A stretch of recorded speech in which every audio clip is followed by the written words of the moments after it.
नमः। हसाय पुग्गश्चलो मालभते वीणावादङ्गणगङ्गीताय यादशेषाभुल्यां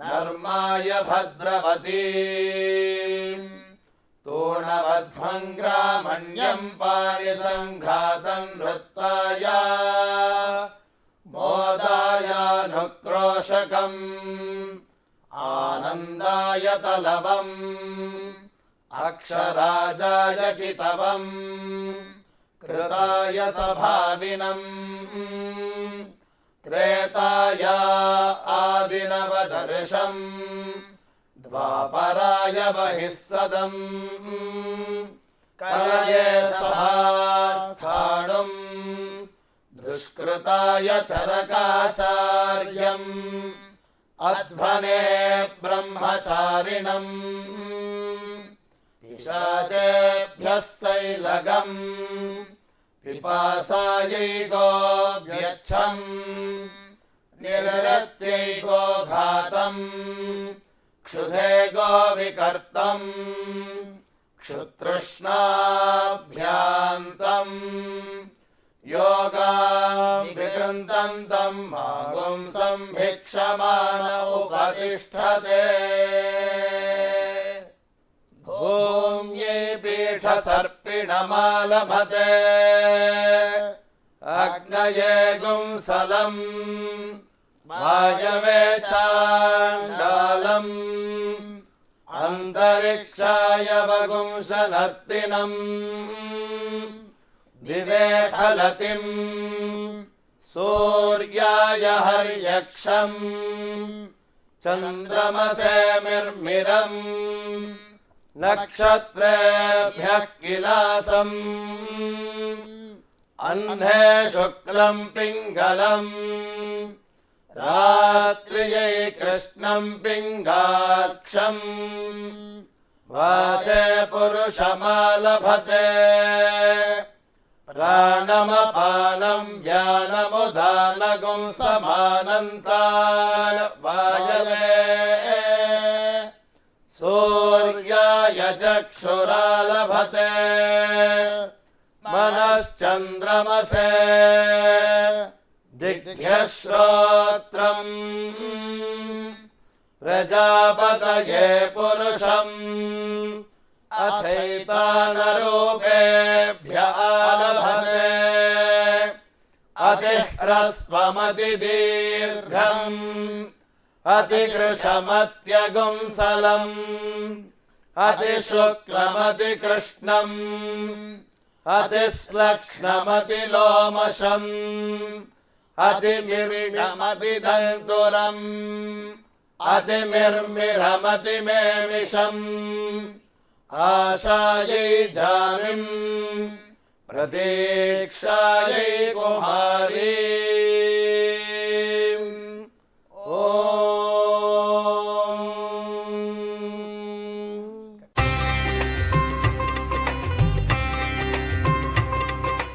క్రోధినామ సంవత్సరం దక్షిణాయనం శరదృతువు ఆశ్వీజమాసం అక్టోబర్ 8వ తేదీ మంగళవారం తిథి శుక్లపక్ష పంచమి ఉదయం 11:19 వరకు నక్షత్రం జ్యేష్ఠ బుధవారం తెల్లవారుజాము 4:07 వరకు వర్జం ఉదయం 8:24 నుండి ఉదయం 10:07 వరకు దుర్ముహూర్తం ఉదయం 8:31 నుండి 9:18 వరకు తిరిగి రాత్రి 10:38 నుండి రాత్రి 11:26 వరకు శుభ సమయం సాయంత్రం 6:41 నుండి రాత్రి 8:24 వరకు.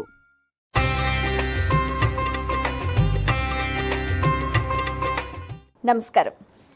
ఈరోజు విశేషం కార్యక్రమానికి స్వాగతం.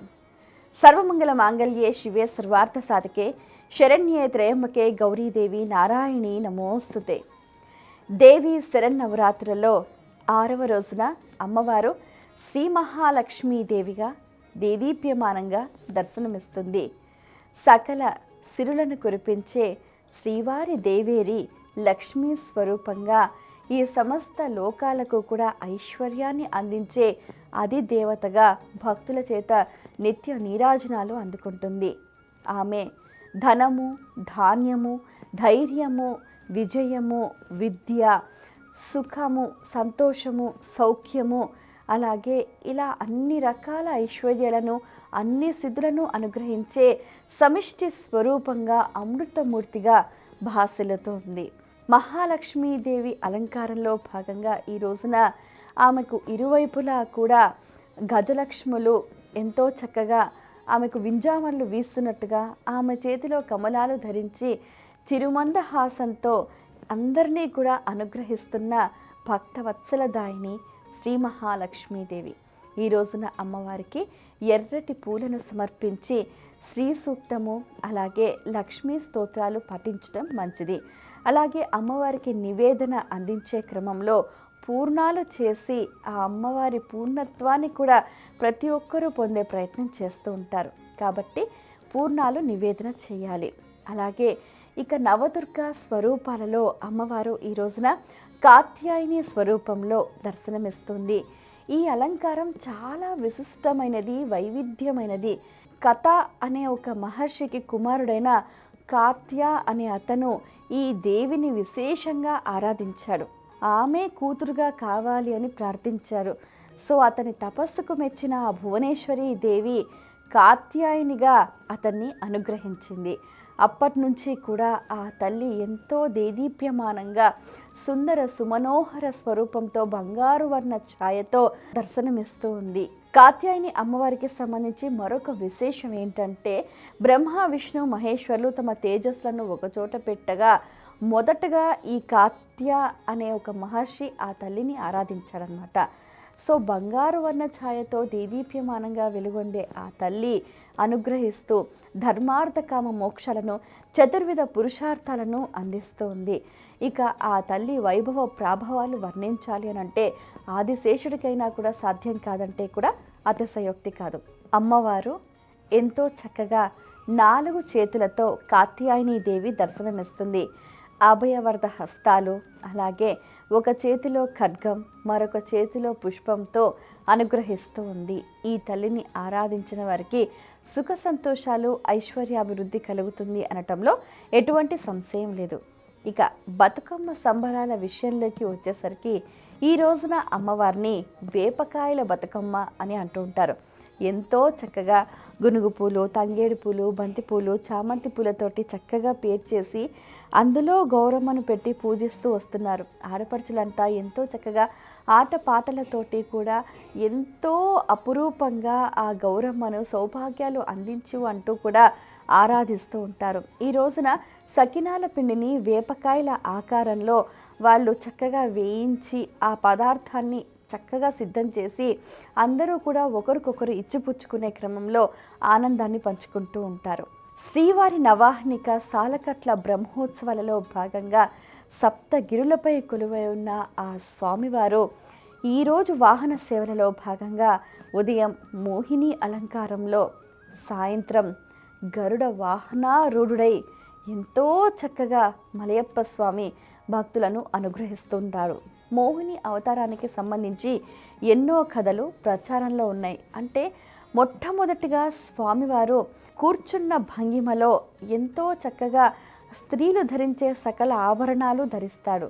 అలాగే ప్రతి ఒక్క 7 వారాల నగలు వేసుకుంటారు, పట్టుచీర ధరిస్తారు. నిజంగా జగన్మోహనాకారుడైన ఆ సుందర సుమనోహర స్వరూపాన్ని చూసి పరవశించని వారు ఉండాలంటే కూడా అతిశయోక్తి కాదేమో. అందుకనే పరమేశ్వరుడు కూడా మోహిని అవతారానికి వశమైపోయాడు. ఈ అవతారంలో ఉన్న ఆంతర్యం ఏంటంటే, బాహ్య సౌందర్యానికి మనం వశం కావద్దు, ఆంతరంగికంగా ఉన్న ఆ పరంధాముడి వైభవాన్ని మనం ఆరాధించాలి అనే ఒక నీతి మనకు తెలియచేస్తుందన్నమాట. ఎంతో చక్కగా వాహన సేవల్లో కూడా మకుటాయమానంగా కూడా చెప్పుకోదగ్గది గరుడ వాహన సేవ. సిరికిని చెప్పక శంఖ చక్ర యుగములు చేదోల ధరించి అని అంటూ కూడా మనకి కవులు ఎంతో చక్కగా వర్ణించారు.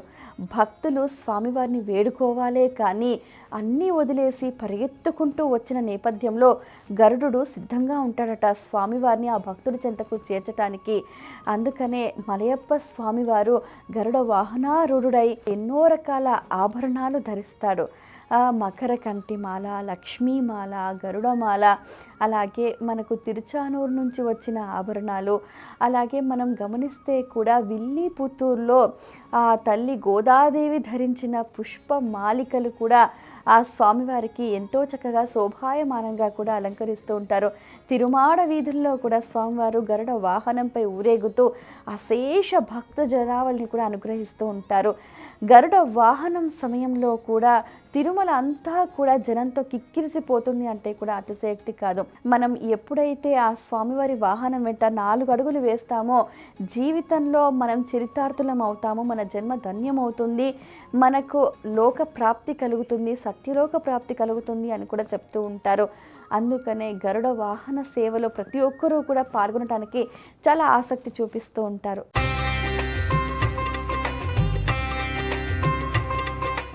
హరి ఓం శ్రీ గురుభ్యో నమః. జన్మనిచ్చిన తల్లిదండ్రులకు శిరస పాదాభివందనాలు. దశమహావిద్యల్లో 6వ అవతారం చిన్నమస్తాదేవి. చిన్నమస్తాదేవి అమ్మవారిని దర్శించడం అనేటువంటిది అంత ఆషామాషి విషయం కాదు. ఎందుకు అంత భయంకరమైనటువంటి పదం వాడాల్సి వచ్చిందని అంటే, అమ్మవారు చాలా భయంకరమైనటువంటి స్వరూపంగా ఇక్కడ దర్శనమిస్తూ ఉంటారు. తన శిరస్సుని తనే ఖండించుకొని చేతిలో పెట్టుకొని తను నడుస్తూ దర్శనమిచ్చేటువంటి ఒక అద్భుతమైనటువంటి దర్శన భాగ్యం. ఇలాంటి సాధన చెయ్యాలి అని అంటే వారు ఖచ్చితంగా అమ్మవారి యొక్క ఆరాంశంలో జన్మించి ఉండాలి. అలాంటి జన్మ ఎవరికైతే దక్కుతుందో వారికి అమ్మవారు ముందుగా స్వప్న దర్శనం ఇస్తారు. ఈ స్వప్న దర్శనం ఇచ్చిన తర్వాత వీరికి నేరుగా మానవ రూపంలో ఏదో ఒక రూపంలో, అంటే ముఖ్యముగా మానవ రూపంలోనే దర్శనమిచ్చి వీరు చూస్తుండగానే క్షణాలలో అక్కడ నుంచి వారు వెళ్ళిపోవడం జరుగుతుంది. అంటే ఒక అతీతమైనటువంటి ఆత్మశక్తి సాధననే ఈ చిన్నమస్తాదేవిగా చెబుతారు.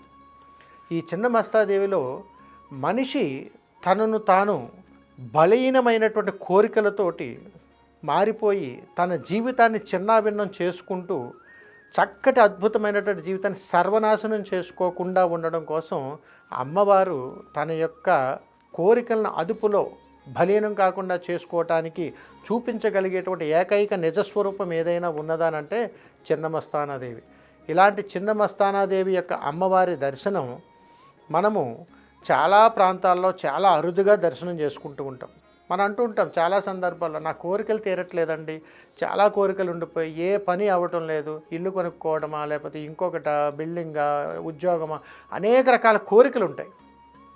ఈ కోరికలు తీరాలి అని అంటే చిన్నమస్తాదేవి యొక్క ఆరాధన తప్పనిసరి. ఈ అమ్మవారిని ఎలా ఆరాధన చేయాలి, ఎప్పుడు ఆరాధన చేయాలి అని అంటే, ఈ అమ్మవారిని ఆరాధన చెయ్యాలి అని అనుకున్నప్పుడు ఎప్పుడైనా కానీ పౌర్ణమి లేదా అమావాస్య రోజు, పౌర్ణమి లేదా అమావాస్య రోజు ఎరుపు రంగు తిలకముతోటి ఒక రాతి స్వరూపాన్ని సిద్ధం చేసుకొని అమ్మవారిని చిన్నమస్తాదేవిగా ఆవాహనం చేసుకొని ఎరుపు రంగు వర్ణంతో కూడినటువంటి తిలకాన్ని అమ్మవారికి అభిషేకించాలి. ఒకవేళ అలా కుదరని పక్షంలో నేరుగా సాధకుడి యొక్క రక్తాన్ని అభిషేకించాల్సినటువంటి పరిస్థితి ఏర్పడుతుంది. ఎందుకంటే అమ్మవారు అత్యంత ఉగ్రస్వరూపిణి అయ్యి మనకు అనేక తీవ్రకరమైనటువంటి కోరికల నుంచి బయటపడటం కోసం, నేను రాజకీయంగా ఎదగాలండి, మంచి రాజ్యాధికారం దక్కాలి, మంచి ఉన్నత స్థితికి ఎదగాలి, మంచి యోగభాగ్యాలు పొందాలి, మంచి స్థితిగతులు కావాలని అనుకున్నప్పుడు దేవత యొక్క ఆరాధన తప్పనిసరి. ఎందుకంటే చిన్నమస్తాదేవిని ఆరాధించినప్పుడు ఆ తల్లి నామస్మరణ పలికితే చాలు. ఆ తల్లి నామస్మరణ పలికినప్పుడే అమ్మ యొక్క అనుగ్రహానికి దగ్గరవుతూ ఉంటాం.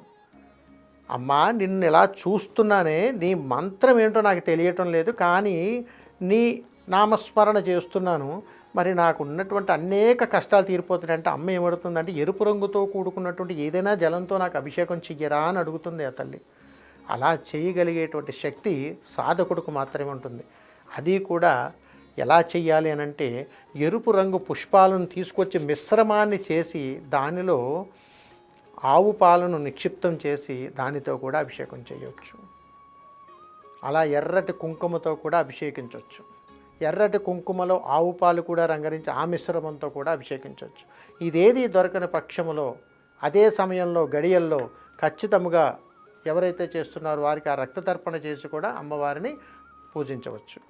ఇది కాకుండా మరి అమ్మవారు ఎలాంటి వస్త్రంతో దర్శనమిస్తారనంటే, అమ్మవారు ఇందులో నలుపు వస్త్రధారిణి అయ్యి ఎరుపు వస్త్రధారిణి అయ్యి, అంటే నలుపు ఎరుపు వస్త్రాన్ని కలిపి అమ్మవారు దర్శనమిస్తూ ఉంటారు. అంటే ఎక్కడ బాధ, ఎక్కడ క్రోధం, ఈ రెండు కలిపి ఉన్నాయో అక్కడ ఈ చిన్నమస్తాదేవి దర్శనమవుతుంటుంది.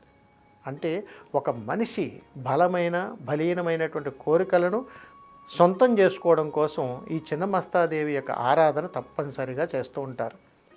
ఈ దశమహావిద్యల్లో ఈ 6వ విద్య అయినటువంటి అమ్మవారికి అత్యంత ప్రీతికరమైనటువంటి ప్రదేశం దట్టమైనటువంటి అరణ్య ప్రాంతం. అమ్మవారి శబ్దం చాలా భయంకరంగా గీం గీం అనేటువంటి గీంకార శబ్దాలు వస్తూ ఉంటాయి. ఎక్కడైతే ఈ తల్లి సంచారం జరుగుతుందో అక్కడ గబ్బిలాలు కానీ ఆ ప్రదేశంలో ఎక్కువగా సర్పాలు కానీ సంచారం జరుగుతూ ఉంటుంది. ఈ రెండు సంచారాలు జరిగేటువంటి అరణ్య ప్రాంతాలలో ఖచ్చితంగా అక్కడ చిన్నమస్తాదేవి ఆరాధన జరుగుతుంది. కాబట్టి ఈ తల్లికి కావలసినటువంటి పరిహార దోషాలు ఏదైనా కానీ అరణ్య ప్రాంతంలోనే ఎక్కువగా చేస్తూ ఉంటారు. అందుకని ఈ తల్లికి ప్రీతికరమైనటువంటి శబ్దాలు ఏదన్నా ఉన్నాయా అని అడిగితే ఇవి కొన్ని జంతువుల నుంచి వచ్చేటువంటి గీంకార శబ్దాలు అమ్మవారికి ప్రీతికరంగా ఉంటాయి. అందుకని జంతువులు బాధాకరంగా అరిచేటువంటి అరుపులు అరణ్యంలో ఎక్కడైతే ఉన్నాయో అక్కడ చిన్నమస్తాదేవి సంచారం జరుగుతుందని చెబుతుంటారు. అందుకని తంత్ర పురాణంలో అమ్మవారిని పూజించాలి అని అంటే చాలా ధైర్య సాహసోపేతమైనటువంటి హృదయం కలిగినటువంటి సాధకుడికి మాత్రమే ఈ విద్య అవుతుంది. కాబట్టి అలాంటి ధైర్య సాహసంతో కూడుకొని రావాలనంటే వారు ఖచ్చితంగా భువనేశ్వరి అమ్మవారిని దర్శించుకున్న తర్వాతే చిన్నమస్తాదేవి అమ్మవారిని దర్శించుకోవాలని తంత్ర పురాణం చెబుతుంది. అందుకని ఈ తల్లిని ఆరాధించాలంటే ఎంతో శక్తివంతమైనటువంటి దృఢ విశ్వాసం కలిగి ఉండాలి. అందుకని ఈ తల్లిని ఆరాధించడానికి ఓం కాం క్లీం ఐం కహ మహాదేవ చిన్నమస్త కురు కురు స్వాహ అనేటువంటి మంత్రాన్ని పఠిస్తూ ఈ యొక్క సాధన చేయవచ్చు. మరి సాధన చేసినటువంటి సాధకుడికి కలిగేటువంటి పుణ్యఫలం ఏమిటి? ఈ సాధన చేసేటువంటి పుణ్యఫలం సాధకుడికి ఏ విధంగా దక్కుతుందని అంటే, అతను చేసేటువంటి ఎలాంటి సత్కార్యమైనా కానీ ఓటమి లేకుండా జయం తన వశం అవుతుంటుంది. అదేవిధంగా కొన్ని రకాలైనటువంటి విధి విధానాల్లో వశీకరణానికి కూడా ఈ విద్యలను ఉపయోగిస్తూ ఉంటారు. కాబట్టి వశీకరణం అంటే అధర్మ కార్యక్రమాలకి కాదు, ధర్మపరమైనటువంటి వశం చేసుకోగలిగేటువంటి శక్తియుక్తులతో కూడుకున్నటువంటి ధర్మ ప్రయాణంతో కూడుకున్నటువంటిది మాత్రమే. అందుకని దశమహావిద్యల్ని అధర్మ కార్యక్రమాలకి కానీ వాడితే వారికి ఈ శిక్ష తప్పదు అని తెలియచేయగలిగేటువంటి స్వరూపమే చిన్నమస్తాదేవి. సర్వే జనా సుఖినో భవంతు. శుభం.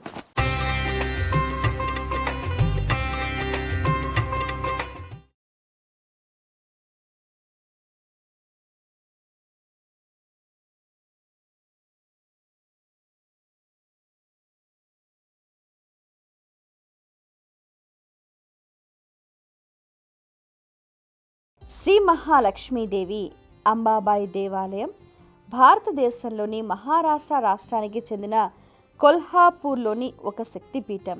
హిందూ పురాణాల ప్రకారం శక్తిపీఠాలలో ఒకటిగా భాసిల్లుతోంది. పురాణాలలో పేర్కొన్న ప్రకారం ఈ ఆలయం భారతదేశంలో శక్తి నివాసం ఉండే 108 శక్తిపీఠాలలో ఒకటిగా విరాజిల్లుతోంది. మహాలక్ష్మిని ప్రేమగా అందరూ అంబాబాయ్ అని కూడా పిలుస్తూ ఉంటారు. ప్రతి సంవత్సరం లక్షల మంది భక్తులు ఈ చారిత్రక దేవాలయాన్ని సందర్శించి ఆమె దీవెనలు అందుకుంటారు. ఈ మహాలక్ష్మి దేవాలయం కారణంగా కొల్హాపూర్ భారతదేశంలోని ఒక ప్రసిద్ధ ఆధ్యాత్మిక కేంద్రంగా భావించబడుతుంది. కొల్హాపూర్ మహాలక్ష్మి అమ్మవారి ఆలయానికి సంబంధించిన ఆసక్తికరమైన విషయం ఏంటంటే సూర్యకిరణాలు నేరుగా దేవి విగ్రహాన్ని తాకి బంగారు సొగసులు అందిస్తూ ఆలయం అద్భుతంగా నిర్మించబడింది.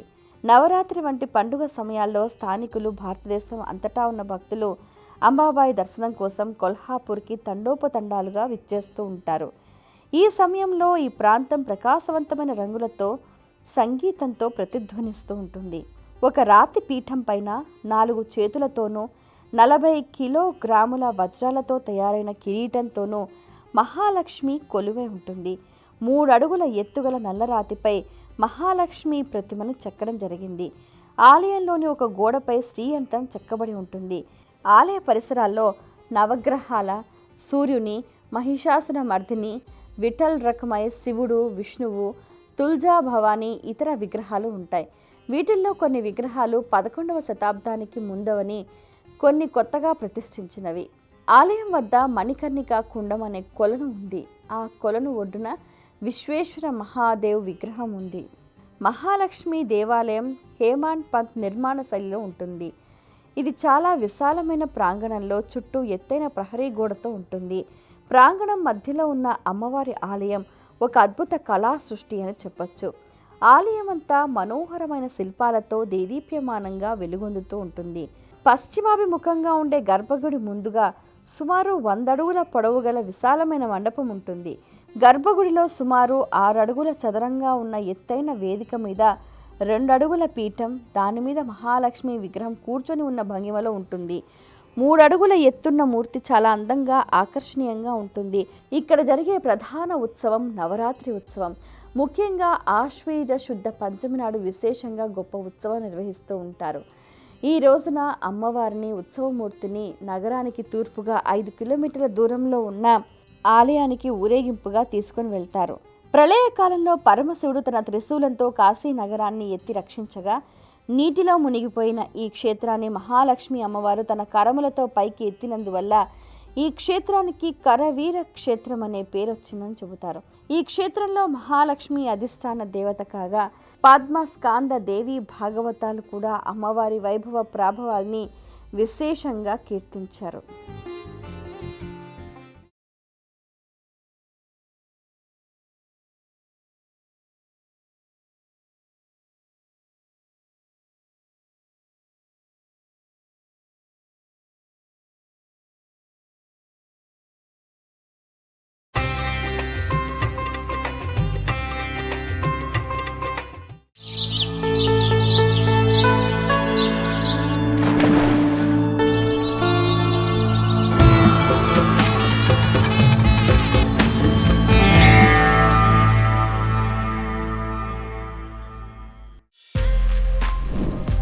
For more videos like this, subscribe Big TV channel.